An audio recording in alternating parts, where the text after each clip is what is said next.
זוגיות עם לוחם זה כמו מניה דיפרסיה.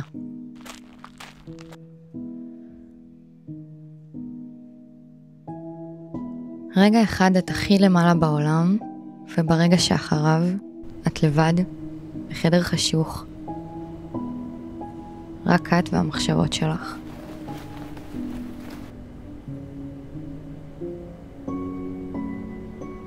תחושת חוסר הוודאות והדאגה מלווה אותך בכל יום. ואת אף פעם לא יודעת מתי תציף אותך.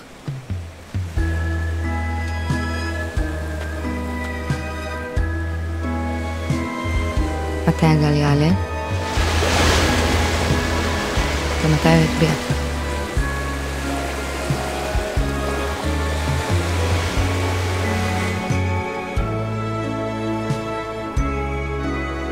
את תחווי את היום הכי טוב בחיים שלך.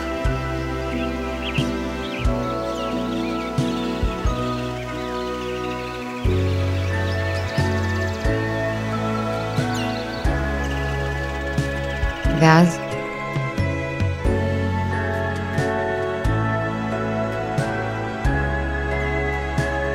תגיע הודעה על חייל שנפל. ופתאום הכל משתנה.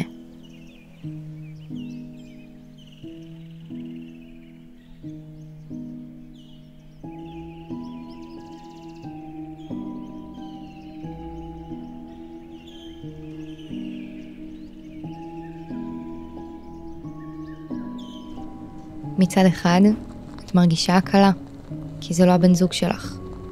אבל באותה נשימה, הלב שלך מתרסק למיליון רסיסים, על מישהו שמעולם לא הכרת. ואז באה האשמה, על ההקלה. על זה שלרגע אחד, הרגשת שאת נושמת.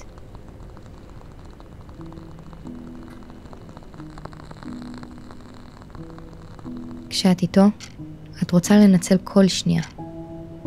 וכשאתם מתווכחים, אפילו על דבר קטן,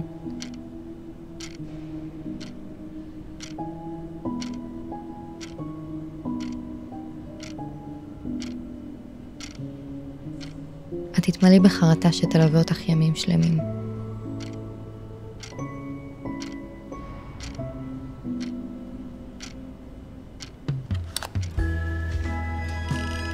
למה הייתי צריכה להתעצבן על השטות הזאת? את שואלת את עצמך שוב ושוב.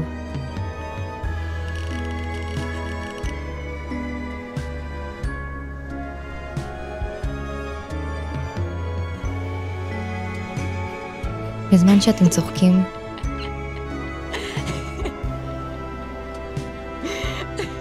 גם כשהוא מחייך, את מסתכלת לו בעיניים. בודקת אם משהו בו נשבר, ואת פשוט לא שמת לב. ופתאום תחושת דיכאון בלתי מוסברת ממלאה אותך.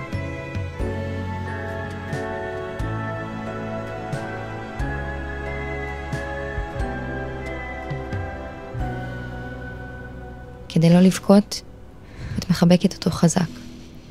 כאילו אם תעזבי, תתפוררי. ואז, כשהוא מחבק אותך בלילה, הדמעות יורדות.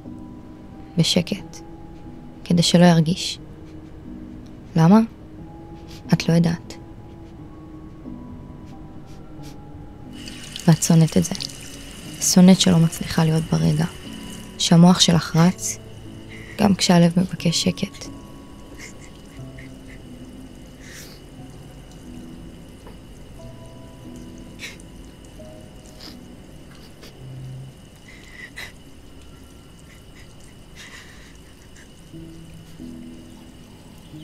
אז את לומדת לחיות בקצוות.